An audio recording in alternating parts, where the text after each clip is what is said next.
Hello, guys. Welcome again to Zenith Educational Academy. As we know very well, in the previous videos, we discussed about passivization, means passive active sentences and active passive verbs.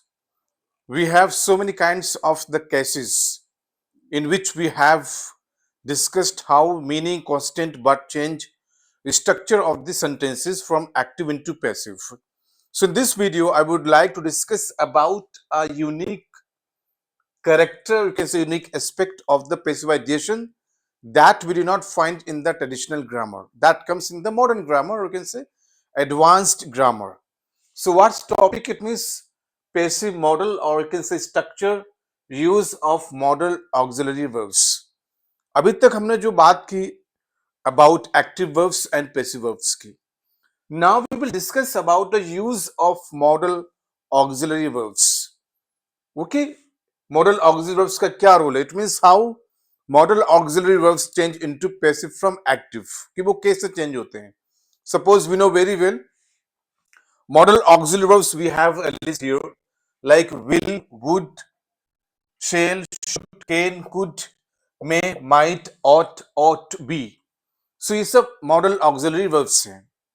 These are not only auxiliary की बात हो, we have be form of the verbs like is, are, am, was, were.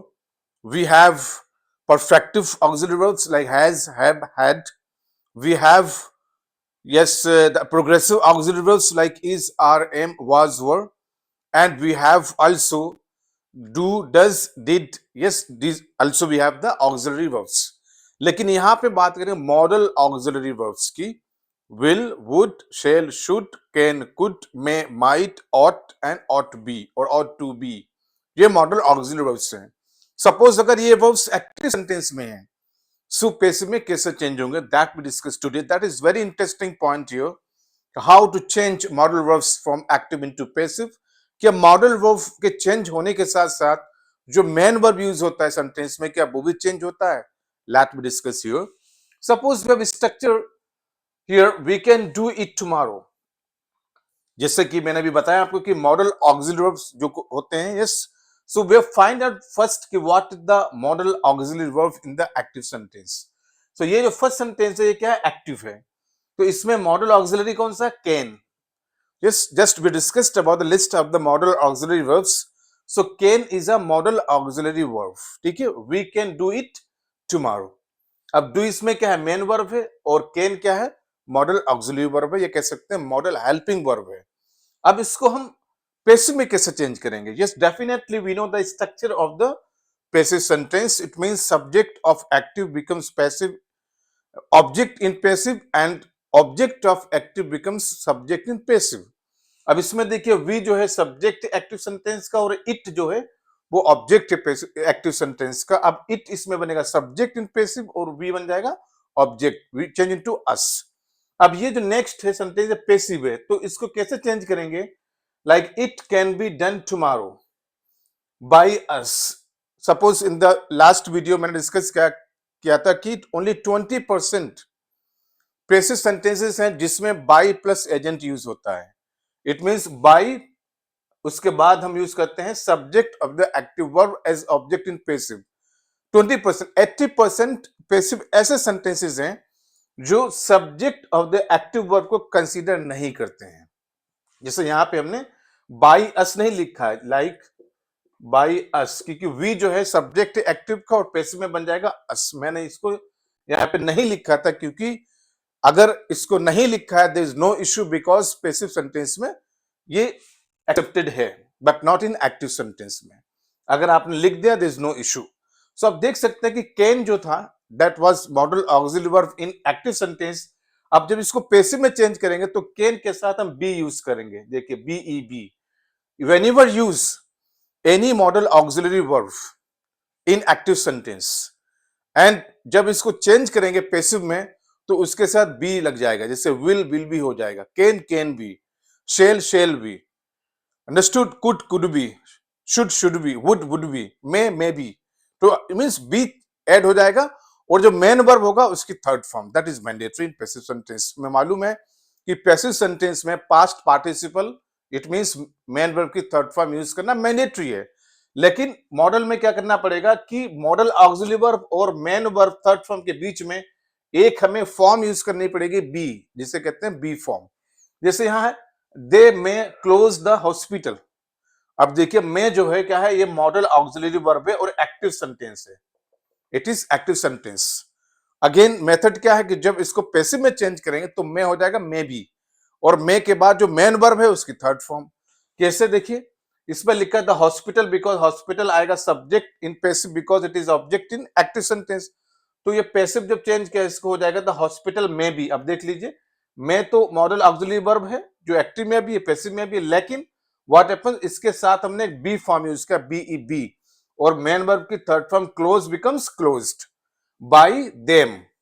ठीक है, मैंने again यहाँ पे bye plus agent use नहीं किया है because it is not mandatory to use in passive. Yes it may be hidden और it may be not used. So आप देख सकते हैं कि जब भी आपको एक्टिव सेंटेंस में कोई मॉडल ऑक्सिलरी वर्ब मिले, जब इसको पैसिव में चेंज करेंगे तो उसके साथ बी यूज करेंगे, और उसके नेक्स्ट जो मेन वर्ब होगा उसकी third form. Very easy it is. Now what happens, now will discuss about some other types of the sentences as in the form of the model auxiliary verb in terms of active passive, but what happens they do not affect the meaning। देखिए यहाँ पे क्या है, ये meaning की बात हो रही, ऐसा नहीं है कि जब हमने एक्टिव वर्ब को यूज किया पैसिव वर्ब में तो वहां मीनिंग चेंज नहीं हुई थी। Same case is there, again do not change meaning, only change structure of the modal auxiliary verb into passive sentence. Meaning change नहीं होगी, मीनिंग इज अगेन सेम।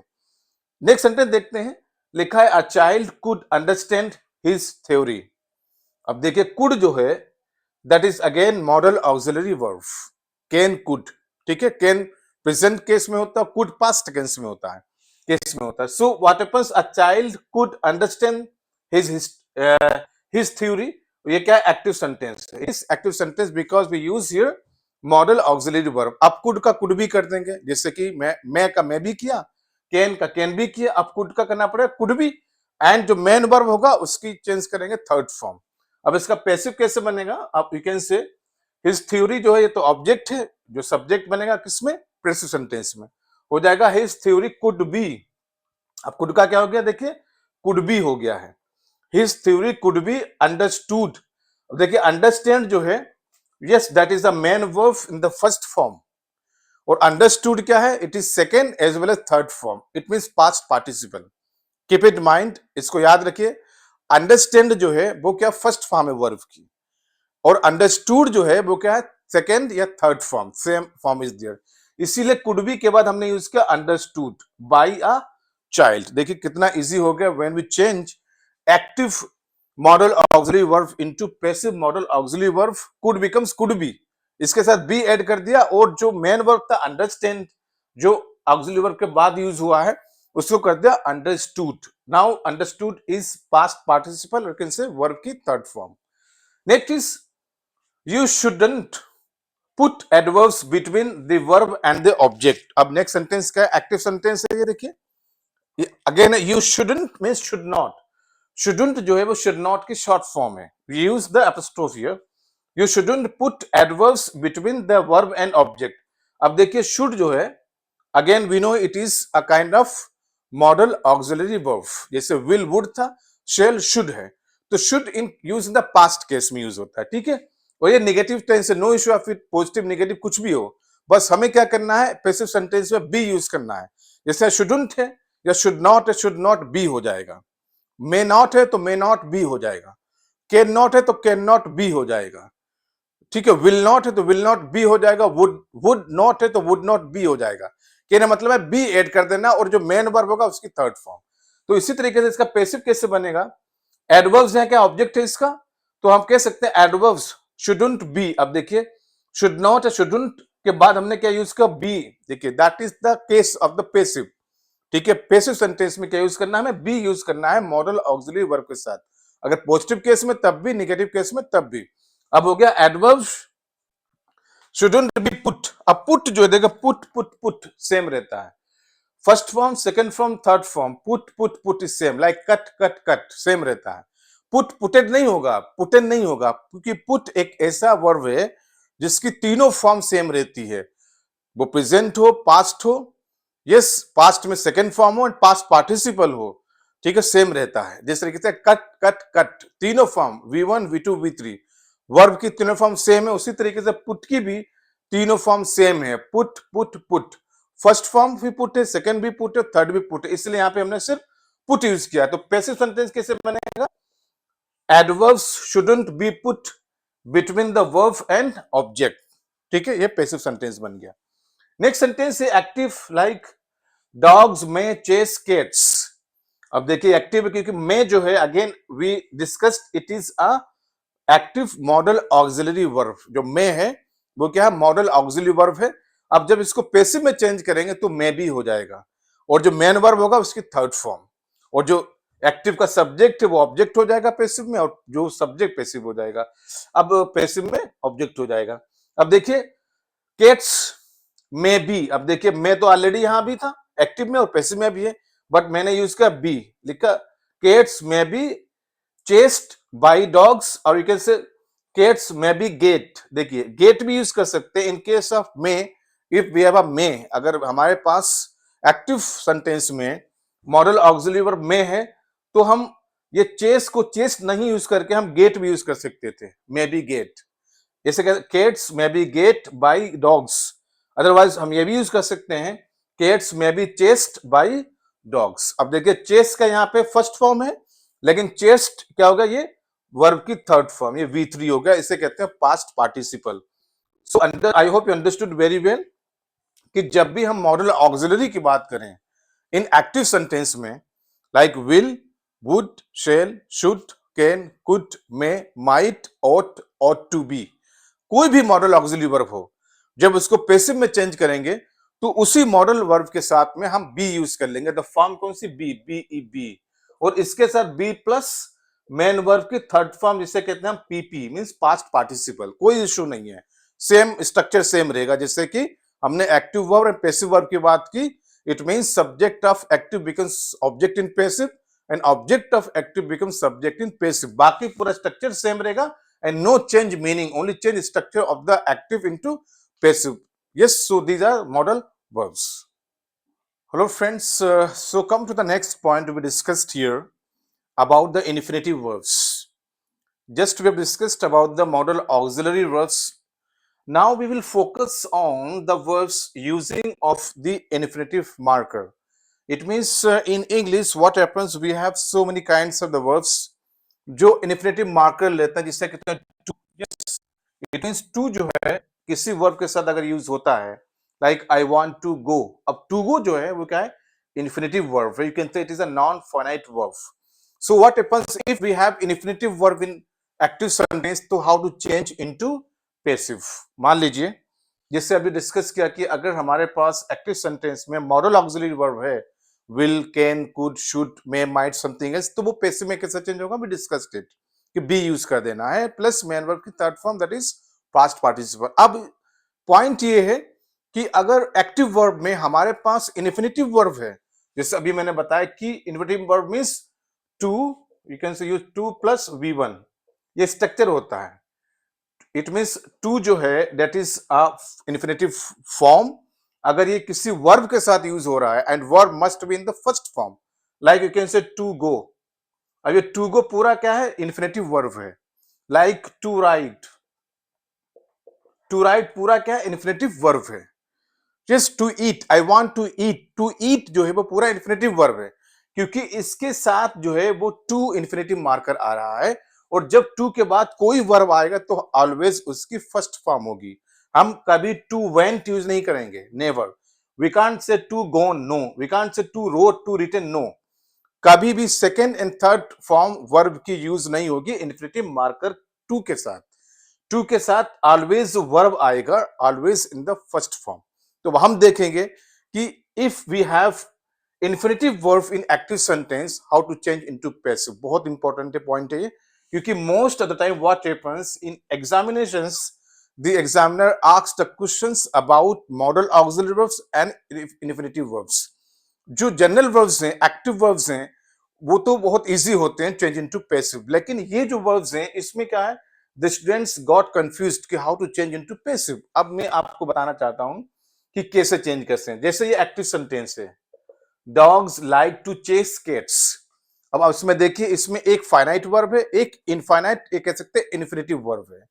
ठीक, अब ये जो डॉग्स तो सब्जेक्ट हो गया, लाइक क्या है, फाइनाइट वर्ब है। फाइनाइट मींस जो वर्ब टेंस बताते हैं, तो लाइक ही बता रहा है कि जो सेंटेंस है क्या है, प्रेजेंट टेंस में। अब देखिए टू यूज हुआ, टू चेस। अब ये पूरा जो वर्ब है टू चेस, ये है इन्फिनिटिव वर्ब, इसी को कहते हैं इन्फिनिटिव वर्ब। जैसे यहाँ टू गो बताया मैंने, मतलब टू के बाद जो वर्ब यूज होगा वो पूरा फॉर्म हो जाता है इन्फिनिटिव वर्ब। अब जो टू चेस है ना, ये पूरा इन्फिनिटिव वर्ब है। कैट्स, अब ये कैट्स का ऑब्जेक्ट है, ये तो एक्टिव सेंटेंस है। लिखा dogs like to chase cats. अब ये एक्टिव है, अब पैसिव में कैसे चेंज करेंगे, वेरी इजी इट इज। अब देखो जो फाइनाइट वर्ब होगा लाइक, इसमें कोई चेंज नहीं होगा। लाइक को लाइक्ड भी नहीं करेंगे आप, लाइकन भी नहीं करेंगे, no. It means in passive sentence we will not do anything else with finite verb, लेकिन हम चेंज करेंगे ओनली इनफाइनाइट वर्ब को। लेकिन कैसे, जब हम बी फॉर्म को यूज करेंगे। अब देखिए पैसिव बनेगा cats like to be chased by dogs. अब देखिए केट्स यहां क्यों लिया, क्योंकि ये ऑब्जेक्ट एक्टिव सेंटेंस में, ये पैसिव बन गया। देखिए लाइक लाइक नो चेंज। अब देख सकते हैं कि जो एक्टिव सेंटेंस में लाइक वर्ब था, पैसिव में भी सेम है। अब देखिए टू यहां भी था और टू यहां भी यूज किया, no issue of it. But difference क्या है कि टू के बाद हम बी यूज करेंगे, बी के बाद फिर आएगा हमारे पास infinitive verb in third form. ठीक है, अब टू के बाद बी यूज किया, be is mandatory to use after to infinitive marker in passive sentence. उसके बाद फिर जो चेस यहां पे देखिए क्या था, फर्स्ट फॉर्म थी, लेकिन जैसे ही बी के बाद इसको यूज किया, ये होगी थर्ड फॉर्म में, chase becomes chased by expression is, और एजेंट क्या है, डॉग्स, क्योंकि ये ऑब्जेक्ट हो, सब्जेक्ट यहाँ पे एक्टिव सेंटेंस में, पैसिव में बन गया ऑब्जेक्ट। तो वेरी इंपॉर्टेंट इट इज, देखिए finite versus non finite verbs की इन्फिनिटिव जो है वो एक नॉन फाइनाइट की फॉर्म है। जब हम उसको पैसिव में चेंज करेंगे, जो फाइनाइट वर्ब होगा, मतलब जो सेंटेंस का पहला वर्ब होगा वो सेम रहेगा, नो चेंज। चेंज क्या होगा कि जो टू मार्कर है इन्फिनिटिव, टू के बाद बी यूज करना है। जैसे मे के बाद यूज किया, मे भी किया था, विल भी किया था, कैन भी किया था, कुड भी किया था। इसी तरीके से टू जो इन्फिनिटिव मार्कर है उसके बाद बी यूज करेंगे, और बी के बाद जो वर्ब है इसको चेंज करेंगे थर्ड फॉर्म में, पास्ट पार्टिसिपल। यहाँ पे देख सकते हैं कि टू यहां भी है, टू यहां भी है। यहां तो डायरेक्ट हमने चेस यूज कर लिया एक्टिव सेंटेंस में, जो फर्स्ट फॉर्म है, लेकिन पैसिव में ऐसा नहीं कर सकते आप, पहले बी यूज करना पड़ेगा आफ्टर टू इन्फिनिटिव मार्कर, और बी के बाद फिर जो मेन वर्ब है, it means that is infinite verb in active sentence, उसकी फिर थर्ड फॉर्म यूज करेंगे। ठीक है, इसी तरीके से नेक्स्ट पैसिव एक्टिव सेंटेंस है, देखिए देन वांट्स टू कॉल एना। देखिए देन इज अ सब्जेक्ट है, वांट्स देखिए क्या है, फाइनाइट वर्ब है, जिससे मालूम चल रहा है फाइनाइट मींस टेंस वर्ब, मतलब ऐसे वर्ब जो टेंस बताते हैं, और हर एक सेंटेंस का पहला वर्ब ही टेंस बताता है, उसके बाद वर्ब टेंस नहीं बताता है। ठीक है, अब देखिए टू कॉल। अब देखिए कॉल क्या है, वर्ब है यहाँ पे, कॉल इज अ वर्ब, लेकिन कॉल से पहले हमने टू यूज किया है, तो ये पूरा जो टू कॉल जो है बन गया इन्फिनिटिव वर्ब, इसको कहेंगे infinitive verb. Anna is object because it is a name of a person. अब देखिए अगेन सेम मेथड अप्लाई करना कि जब इसको पैसिव में चेंज करेंगे तो टू के आगे बी यूज कर देंगे, और कॉल की third form is past participle. अब एना यहां लेंगे subject position because it is a passive sentence. अब एना वांट्स, देखिए वांट्स, वांट्स से नो चेंज, फाइनाइट वर्ब में कोई चेंज नहीं होगा।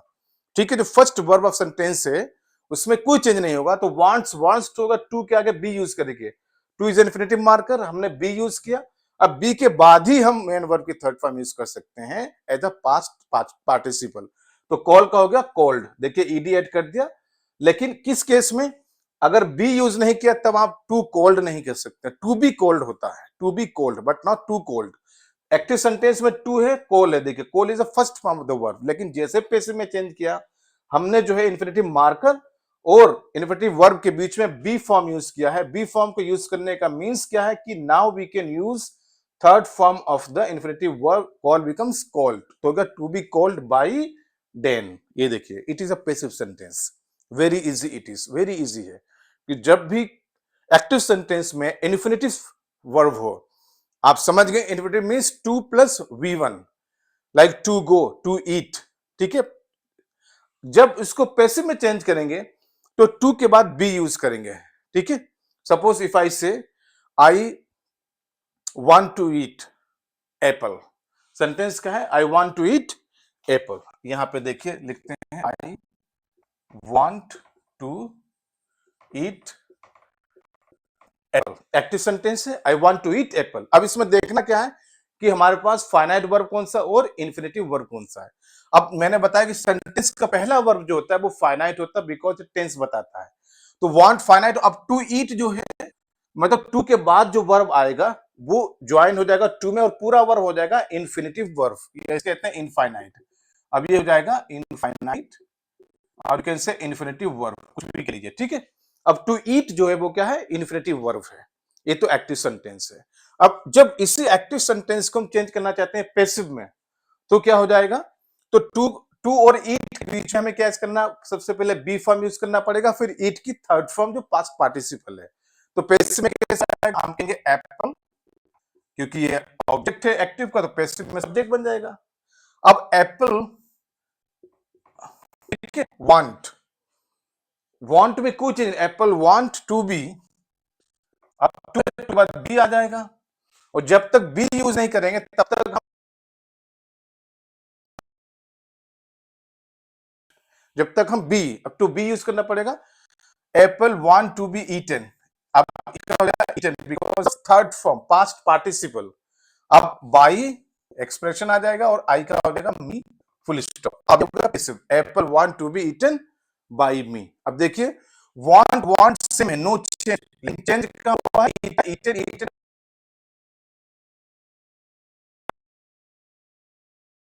Important technique how to change active sentence using of infinitive verb into passive. I hope you understood. अब हम बात करते हैं कुछ ऐसे वर्ब्स की जिन्हें हम कहते हैं ditransitive verbs, means the verbs has taken two objects. अब अभी तक हमने जो बात की एक्टिव वर्ब्स की, पैसिव वर्ब्स की, इन्फिनिटिव वर्ब्स की, मॉडल ऑक्सिलरी वर्ब्स की एंड ऑक्सिलरी वर्ब्स की, जो सिर्फ एक ऑब्जेक्ट लेते थे। It may be direct object और indirect object. Now we will discuss about in English verbs with two objects, मतलब इंग्लिश में ऐसे कौन से वर्ब्स हैं जिनके पास टू ऑब्जेक्ट्स हैं। एक डायरेक्ट ऑब्जेक्ट होता है, एक इनडायरेक्ट ऑब्जेक्ट होता है। वो कौन से वर्ब्स हैं?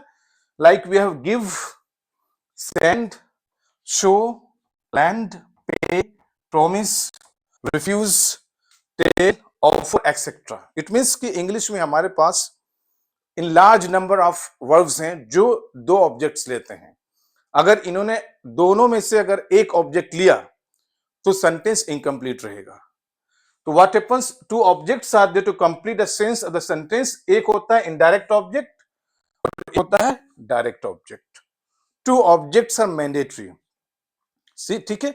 वो वर्ब्स कौन से हैं जिनमें दो ऑब्जेक्ट्स आते हैं? Give, send, tell, offer, put, show, pay, promise, etcetera. बहुत सारे वर्ब्स ऐसे हैं। यस, सपोज इफ आई से गिव है, if I say I give him, I give him, तो इसमें हिम एक ही ऑब्जेक्ट है लेकिन क्वेश्चन मार्क है what. I give him what. अगर मैं कहूं आई गिव अ बुक, अब क्वेश्चन फिर टू हुम, किसको दी। सो इट मींस सेंटेंस का सेंस कंप्लीट करने के लिए हमें दो ऑब्जेक्ट का लेना जरूरी है। अब कंप्लीट होगा I give him a book. अब देखिए हिम अ बुक दो ऑब्जेक्ट हैं, और it means if there is a name of any person तो वो होता है इनडायरेक्ट ऑब्जेक्ट। अगर हम एक्टिव सेंटेंस में डाई ट्रांसिटिव वर्ब्स को यूज करें, जिन उन्हें वर्ब कहते हैं ditransitive, T R, ditransitive. हमने इन ट्रांसिटिव वर्ब्स की बात की the first lecture of the passivisation, हमने ट्रांसिटिव वर्ब की बात की the second lecture of the passivisation. अगर आपको ट्रांसिटिव इंट्रांसिटिव जानना है please go to my first and second video, वहां आपको मालूम होगा कि ट्रांसिटिव वर्ब्स कौन से होते हैं और इंट्रांसिटिव वर्ब्स कौन से होते हैं। यहां पे हम डाई ट्रांसिटिव वर्ब्स की बात करें, डाई मींस होता है टू, ऑब्जेक्ट्स, मतलब टू ऑब्जेक्ट्स, ऐसे वर्ब्स जिनको दो ऑब्जेक्ट की जरूरत होती है to complete the sense of sentence. वो वर्ब्स कौन से हैं? डाई ट्रांसिटिव वर्ब्स, जैसे यहां पे मैंने बताया आपको, जैसे give, show, send, land, pay, promise, offer, tell, ये सब क्या है? डाई ट्रांसिटिव वर्ब्स हैं जिनके पास दो ऑब्जेक्ट का होना जरूरी है, otherwise sentence will be incorrect. अब देखिए, अब यह भी बता दिया गया कि पर्सन जो होता है इट मींस अ पर्सन, अगर किसी पर्सन का नेम है एज अगर नाउन है या प्रोनाउन है पर्सन की जगह पे, तो वो तो होता है इनडायरेक्ट ऑब्जेक्ट। जैसे अभी मैंने बताया आई गिव हिम, जैसे लिखा आई गिव हिम अ बुक, तो हिम की जगह हम नाउन यूज कर सकते हैं, I give John a book. जो जहां पे पर्सन का है, इट मींस नाउन है प्रोनाउन है, वो तो होता है इनडायरेक्ट ऑब्जेक्ट। देखिए आई गिव, गिव क्या है, डाई ट्रांसिटिव वर्ब है, इसके बाद दो ऑब्जेक्ट हैं, एक हिम है एक अ बुक है। अब जो पर्सन है वो तो होता है इनडायरेक्ट ऑब्जेक्ट। अब जो थिंग होती है, जैसे अ बुक क्या थिंग है, तो ये हो गई direct object, D O, it mean direct object, और आईओ मींस इनडायरेक्ट ऑब्जेक्ट। तो कीप इट माइंड कि जब आपको किसी एक्टिव सेंटेंस में डाई ट्रांसिटिव वर्ब मिले और इसके दो ऑब्जेक्ट हो, दोनों ऑब्जेक्ट में एक पर्सन को कंसीडर करेगा और एक थिंग को कंसीडर करेगा।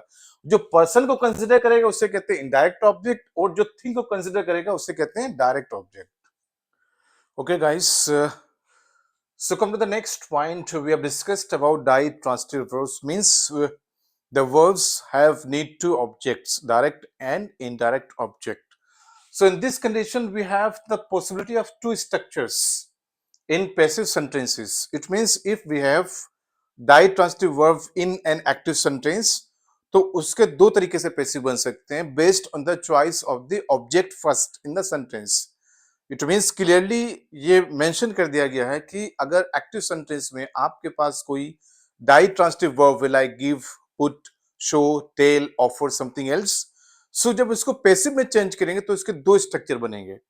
एक स्ट्रक्चर बनेगा डायरेक्ट ऑब्जेक्ट से, दूसरा स्ट्रक्चर बनेगा इनडायरेक्ट ऑब्जेक्ट से। Now come to the point here, like structure number 1 क्या है, we have a verb plus indirect object plus direct object. एक स्ट्रक्चर तो ये है it of the ditransitive verb. जैसे मैंने बताया I give him a book, ठीक है। एग्जांपल क्या है, she gave her sister a car. So इसमें देख सकते हैं कि गेव वर्ब है, हर सिस्टर क्या है, इनडायरेक्ट ऑब्जेक्ट है, अ कार क्या है, डायरेक्ट ऑब्जेक्ट है। जैसे कि I told you, if the object consider a person, तो उसे कहते हैं indirect object. If object consider to the things, that is called direct object. So इसमें देख सकते हैं शी जो है सब्जेक्ट है, गेव क्या है, डाई ट्रांसिटिव वर्ब है, पास्ट टेंस में दिया गया है। हर सिस्टर क्या है, ये इनडायरेक्ट ऑब्जेक्ट है, you can say I O, and a car is direct object means D O short form में।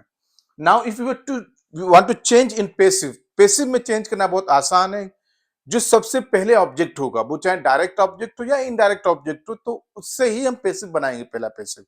तो we know very well her sister देखिए पहले यूज किया गया है, that's why we use her sister indirect object in the beginning of the passive sentence. ये तो active sentence है, ठीक है।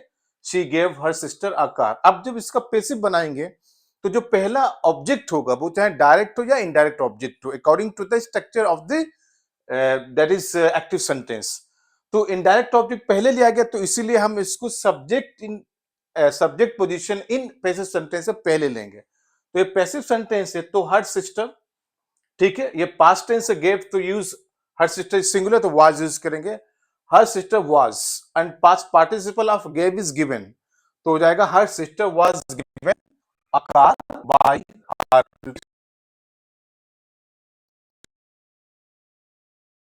Structure it is means if there is direct object first और indirect object first after the disjunctive verb, तो उसको पहले use करेंगे in subject position of passive sentence. जैसे यहाँ पे हमने हर सिस्टर को पहले यूज किया है पैसिव सेंटेंस में, क्योंकि ये एक्टिव सेंटेंस में डाई ट्रांसिटिव वर्ब के पहले आ रहा है, तो इसमें डाई ट्रांसिटिव वर्ब के जस्ट बाद आ रहा है और डायरेक्ट ऑब्जेक्ट से पहले आ रहा है। दूसरा स्ट्रक्चर क्या है कि if you change the position of the objects, अब मान लीजिए हम डायरेक्ट ऑब्जेक्ट पहले लाना चाहते हैं और इनडायरेक्ट ऑब्जेक्ट बाद में लाना चाहते हैं, in that condition what happens, we must have used to preposition before indirect object. अगर हम अब डायरेक्ट ऑब्जेक्ट और इनडायरेक्ट ऑब्जेक्ट की पोजीशन को चेंज कर दें, मान लीजिए ये डायरेक्ट ऑब्जेक्ट को हम यहां ले आए और इनडायरेक्ट ऑब्जेक्ट को यहां ले जाएं, तो इनडायरेक्ट ऑब्जेक्ट से पहले हमें एक प्रीपोजिशन टू यूज करना पड़ेगा। जैसे अभी मैंने बताया था इन्फिनेटिव में टू प्लस वर्ब, वो इन्फिनेटिव वर्ब हो जाएगा, लेकिन अब टू यूज हो रहा है बिफोर यस अ नाउन और प्रोनाउन, ठीक है। अगर नाउन प्रोनाउन के पहले टू यूज करा जाए तो उसे कहते हैं प्रीपोजिशन, और यही टू जब किसी वर्ब से पहले यूज किया जाए तो उसे कहते हैं इन्फिनेटिव। तो आप देख सकते हैं दूसरा स्ट्रक्चर क्या है कि वर्ब प्लस डायरेक्ट ऑब्जेक्ट। देखिए यहाँ इनडायरेक्ट ऑब्जेक्ट था, यहाँ वर्ब के बाद आ गया डायरेक्ट ऑब्जेक्ट, और फिर क्या है, एक प्रीपोजिशन यूज होता है टू, उसके बाद होता है indirect object to sometime for use होता है। टू एंड फॉर दो ऐसी प्रीपोजिशन हैं जो इनडायरेक्ट ऑब्जेक्ट को कंसीडर करती हैं, अदरवाइज और कोई भी प्रीपोजिशन इनडायरेक्ट ऑब्जेक्ट में इंक्लूड नहीं होती है। Only to and for. Keep in mind कि इंग्लिश में टू और फॉर दो ऐसी प्रीपोजिशंस हैं जो इनडायरेक्ट ऑब्जेक्ट के पहले यूज की जाती हैं in case of the ditransitive verb. और कोई प्रीपोजिशन यूज नहीं की जाती है like in, into, before, after. No, only two prepositions, to and for. तो ये स्ट्रक्चर चेंज हो गया है, आप देख सकते हैं। We can compare structure B to structure A. तो ये डाई ट्रांसिटिव वर्ब है, यहाँ भी डाई ट्रांसिटिव वर्ब है, यहाँ इनडायरेक्ट ऑब्जेक्ट है, यहाँ डायरेक्ट ऑब्जेक्ट है, और यहाँ डायरेक्ट ऑब्जेक्ट था तो यहाँ आ गया इनडायरेक्ट ऑब्जेक्ट। लेकिन जब हम पोजीशन चेंज करेंगे ऑब्जेक्ट्स की, डायरेक्ट ऑब्जेक्ट को पहले लाएंगे तो और इनडायरेक्ट ऑब्जेक्ट को बाद में लाएंगे, तो इनके बीच में एक प्री पोजीशन यूज करना पड़ेगा, टू या फॉर, दोनों में से कोई एक। इससे सेंटेंस क्या है? She gave the car to her sister. अब देख लीजिए, यहां पे था she gave her sister a car, ठीक है, क्योंकि हर सिस्टर पहले इनडायरेक्ट ऑब्जेक्ट आ रहा था, अ कार बाद में डायरेक्ट ऑब्जेक्ट आ रहा था। लेकिन यहाँ पे क्या है? She gave the car. अब the car is a thing, अभी आ गया डायरेक्ट ऑब्जेक्ट। यहाँ पे क्या है? डी डायरेक्ट ऑब्जेक्ट है। तो जब हर सिस्टर को लास्ट में, that is a indirect object, तो देख सकते हैं कि डायरेक्ट ऑब्जेक्ट और डायरेक्ट ऑब्जेक्ट के बीच में हमने एक प्रीपोजिशन यूज की टू, ठीक है, because to break yes to space between direct object and indirect object. अब इसको चेंज करना है किसमें? पैसिव सेंटेंस में। ये तो एक्टिव है, जैसे मैंने अभी बताया कि डायरेक्ट ऑब्जेक्ट के बाद, sorry it means ditransitive के बाद जो ऑब्जेक्ट होगा उसको ही पहले हम पैसिव सेंटेंस में एज अ सब्जेक्ट यूज करेंगे। तो इसमें देख सकते हैं कि गेव जो है डाई ट्रांसिटिव वर्ब है। अब इसके जस्ट बाद आ रहा है हमारे पास डायरेक्ट ऑब्जेक्ट द कार, तो इसीलिए हमने पैसिव में सबसे पहले यूज किया द कार। तो यहाँ पे यूज किया था हर सिस्टर, क्योंकि डाई ट्रांसिटिव वर्ब के बाद पहले आ रहा था हर सिस्टर, यहाँ पे आ रहा है द कार, तो हो जाएगा the car was given to her sister by her. And मैंने यहाँ पे ब्रैकेट क्यों लिया? I took parenthesis bracket, you can say round bracket, क्योंकि टू प्रीपोजिशन जो है पैसिव सेंटेंस में ऑप्शनल होती है। इट मे बी रिमूव्ड, अगर आप इसको यूज भी ना करें, ऐसे भी कह सकते थे the car was given her sister by हर, ठीक है। टू अगर आप यूज ना करें तब भी कोई इश्यू नहीं है, क्योंकि पैसिव सेंटेंस में जो टू प्रीपोजिशन होती है जो इनडायरेक्ट ऑब्जेक्ट से पहले यूज होती है उसको ऑप्शनल रखते हैं। इट मे और मे नॉट बी यूज्ड, अगर यूज करेंगे देयर इज नो इशू, और नहीं करेंगे again there is no issue of it. So ये दो स्ट्रक्चर यहाँ पे हमारे पास हैं, structure A and structure B. I hope you understood very well. बस डिफरेंस क्या है कि हमें देखना है कि डाई ट्रांसिटिव वर्ब के बाद ऑब्जेक्ट इनडायरेक्ट ऑब्जेक्ट है या डायरेक्ट ऑब्जेक्ट है। अगर इनडायरेक्ट है तो सबसे पहले सब्जेक्ट इन पैसिव में यूज होगा, और अगर डायरेक्ट ऑब्जेक्ट तब भी सबसे पहले डायरेक्ट ऑब्जेक्ट जो डाई ट्रांसिटिव के वर्ब के बाद यूज होगा वही सबसे पहले आएगा पैसिव सेंटेंस में as a subject. I hope you understood. अब हम बात करते हैं, yes we have discussed here, it means now we have discussed, it means the choice of the object as direct object or indirect object is based on just after direct transitive verb in the sentences। अब दो ऐसे verb हमारे पास है, एक explain and suggest, सिर्फ दो verb हैं। these are also direct transitive verbs। explain भी direct transitive verb है और suggest भी direct transitive verb है, जिसको दो ऑब्जेक्ट की नीड होती है, just like give, tell, offer etc। लेकिन ये एक्सप्लेन एंड सजेस्ट ये कभी स्ट्रक्चर ए में यूज नहीं होते हैं, they never used in structure A, ठीक है। स्ट्रक्चर ए क्या है? Ditransitive verb plus indirect object plus direct object, never used. They are always used in the structure B in terms of the passive sentence. जैसे कि क्या है? The problem was explain to the children. देखिए अब क्या है? The problem is a singular, that's why use the auxiliary verb was, and explain that is the PV past participle, understood past participle, and to the children it becomes object. आप देख सकते हैं to क्या use है? It is a preposition, ठीक है, क्योंकि अब स्ट्रक्चर ए में देखिए टू यूज नहीं हो रहा है। स्ट्रक्चर ए जो है डाई ट्रांसिटिव वर्ब का, वहां पे इनडायरेक्ट ऑब्जेक्ट से पहले टू यूज नहीं हो रहा है। We can see clearly here कि बी स्ट्रक्चर जो है उसी में हमने प्रीपोजिशन टू को यूज किया है बिफोर इनडायरेक्ट ऑब्जेक्ट। तो इसीलिए आप देख सकते हैं the problem was explain to. अब देखिए द चिल्ड्रन क्या है? It is a indirect object here, ठीक है, क्योंकि अभी मैंने बताया कि अगर कोई ऑब्जेक्ट नाउन या प्रोनाउन को कंसीडर कर रहा है तो वो होता है इनडायरेक्ट ऑब्जेक्ट, और अगर किसी थिंग्स को कंसीडर कर रहा है तो वो डायरेक्ट ऑब्जेक्ट है। तो द चिल्ड्रन क्या है? यहाँ पे इनडायरेक्ट ऑब्जेक्ट है, इसलिए हमने क्या यूज किया? To as a preposition, just like here जैसे यूज किया था she gave the car to her sister. अब यह हो जाएगा the car was given to her sister by her. इसी तरीके से हमने जो पैसिव सेंटेंस बनाया इसका, the problem was explain to the children. अब देख सकते हैं द चिल्ड्रन क्या है, इनडायरेक्ट ऑब्जेक्ट है, that's why used to as a preposition, जो स्ट्रक्चर बी को फॉलो कर रहा है ना कि स्ट्रक्चर ए को। आप नहीं कह सकते इसे the children were explain the problem. देखिए अगर आपने कहा the children were explain the problem, अब चिल्ड्रन क्या है, इनडायरेक्ट ऑब्जेक्ट है, और प्रॉब्लम क्या है, डायरेक्ट ऑब्जेक्ट है, लेकिन ये पैसिव सेंटेंस नहीं बनेगा इसे। If the children were explain the problem, it is not passive sentence. क्यों? क्योंकि चिल्ड्रन जो है it used in the subject position in terms of the indirect object in passive. ये ये पैसिव करेक्ट है, ये पैसिव इनकरेक्ट है, क्योंकि एक्सप्लेन एक ऐसा वर्ब है जो स्ट्रक्चर ए को कभी फॉलो नहीं करता है, ऑलवेज यूज स्ट्रक्चर बी, जो हमेशा इनडायरेक्ट ऑब्जेक्ट से पहले टू प्रीपोजिशन का यूज करता है। इसी तरह सजेस्ट है, देखिए a meeting place was suggested to us. देखिए अब यहां पे क्या है, was that is the auxiliary verb regarding to the past tense, और सजेस्टेड जो है क्या होगा, पास्ट पार्टिसिपल है। उसके बाद देखिए ना टू यूज किया द प्रीपोजिशन, बिकॉज अस जो है मैंने भी बताया था कि प्रोनाउन या नाउन जो पर्सन को कंसिडर करे तो उसे कहते हैं इनडायरेक्ट ऑब्जेक्ट। तो टू अस क्या है, पूरा इनडायरेक्ट ऑब्जेक्ट। ये क्या है, इनडायरेक्ट ऑब्जेक्ट। इसीलिए सजेस्ट जो है वो भी स्ट्रक्चर बी को फॉलो करता है। इट मींस कि प्रीपोजिशन जो है टू जो है वो इनडायरेक्ट ऑब्जेक्ट से पहले यूज होती है।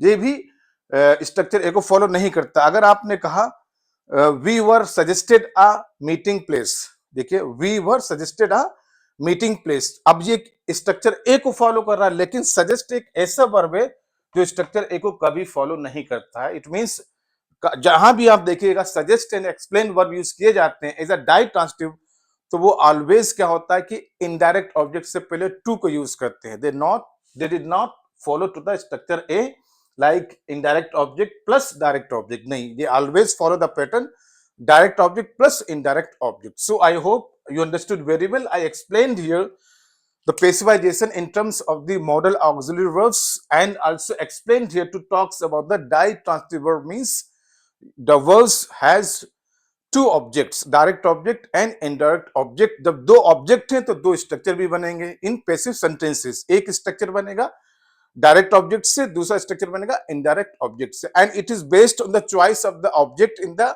Active sentence. की एक्टिव सेंटेंस में डाई ट्रांसिटिव के बाद जो ऑब्जेक्ट यूज होगा सबसे पहले उसी ऑब्जेक्ट को पैसिव में एज अ सब्जेक्ट यूज किया जाएगा। और दो ऐसे वर्ब मैंने आपको बताया, explain and suggest, they always used in the B structure. It means कब यूज होते हैं कि इनमें हमेशा जो है डाई ट्रांसिटिव वर्ब के बाद हम डायरेक्ट ऑब्जेक्ट यूज करते हैं plus preposition and plus indirect object. They never follow to the pattern of A structure. जो वर्ब होता है ditransitive verb plus indirect object plus direct object. So I hope you understood about the passivization. That is a new strategy and techniques to develop the categories of the passivization from active sentences. I hope you understood very well. So I stop here. Rest of the discussion have to discuss in the next videos. So if you have any query, any doubt, any question, please ask me through the comment box of this video. And like it, subscribe my channel, and share video with your friends and colleagues. Thank you so much.